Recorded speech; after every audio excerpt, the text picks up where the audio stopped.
আমরা ইনকিলাব মঞ্চের পক্ষ থেকে সারা দেশে ঈদের মিছিলের একটি বিপ্লব করে ফেলেছিলাম।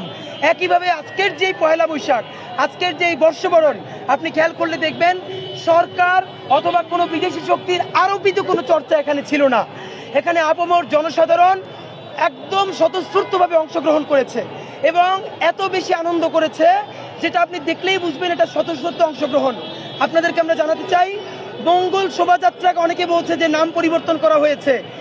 তার আগে আমরা বলতে চাই, আনন্দ শোভাযাত্রাকে পরিবর্তন করে কারা মঙ্গল শোভাযাত্রা করলো? ঠিক, আমাদেরকে তারা জিজ্ঞেস করে যে মঙ্গল শোভাযাত্রার নাম কেন পরিবর্তন করা হয়েছে।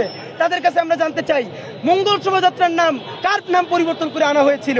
সুতরাং বাংলাদেশের হিন্দু, মুসলিম, বৌদ্ধ, খ্রিস্টান আপামর জনসাধারণ মিলে আজকে যে প্রোগ্রাম করেছে, বিশেষ করে আপনারা দেখেছেন মাত্র আমরা ইনকিলাব মঞ্চের যে আমরা র্যালি করেছি, আনন্দ র্যালি, একদম শিশু থেকে শুরু করে বৃদ্ধ, নারী, পুরুষ সবাই আনন্দ করেছে।